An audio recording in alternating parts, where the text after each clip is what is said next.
Hey there, party people. It's January 1st, 2025. The confetti's been swept up, the champagne's gone flat.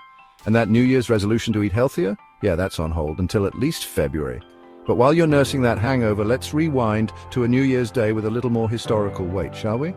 January 1st, 1863. The Civil War is raging. Abraham Lincoln is president, and his beard game stronger than ever. But more importantly, Lincoln dropped a New Year's bombshell that would change the course of American history, the Emancipation Proclamation. Now, I know what you're thinking, John. This is supposed to be a fun New Year's piece. Why you gotta bring up the Civil War? Well, my friends, sometimes history throws a party you just can't ignore. And trust me, this one's got fireworks. So, what exactly did this Emancipation Proclamation do? In a nutshell, it declared that all enslaved people in Confederate-held territory were officially free. That's right, folks, freedom. Think of it as the ultimate mic drop on the Confederacy.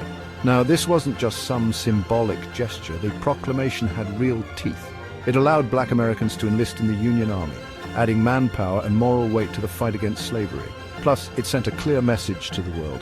America was moving, albeit slowly and painfully, towards becoming a more just and equal nation. Of course, it wasn't all sunshine and roses. This was the 1860s, after all, and change wasn't exactly welcomed with open arms. The South wasn't about to let their free labor go without a fight, and the war raged on.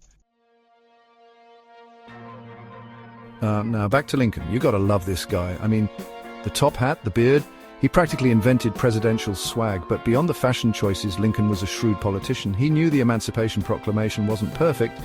It didn't free all enslaved people, just those in Confederate states. Why the fine print? Well, Lincoln had to walk a tightrope. He needed to keep the border states loyal to the Union on his side, even if they still allowed slavery. It was a strategic move, but it also meant that the fight for true equality was far from over. But hey, nobody's perfect, right? Even with its limitations, the Emancipation Proclamation was a monumental step in the right direction. It paved the way for the 13th Amendment, which finally abolished slavery for good. And that, my friends, is something worth celebrating. So here we are in 2025, still grappling with issues of racial injustice and inequality.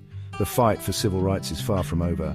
But as we raise a glass or a bottle, no judgment, to the new year, let's remember the legacy of Honest Abe and that fateful New Year's Day in 1863. The Emancipation Proclamation reminds us that progress is possible, even in the darkest of times. It reminds us that we have a responsibility to continue fighting for justice, equality, and a more perfect union. And hey, if we can do it while rocking a sweet top hat and beard combo, all the better. Happy New Year, everybody. Let's make it a good one.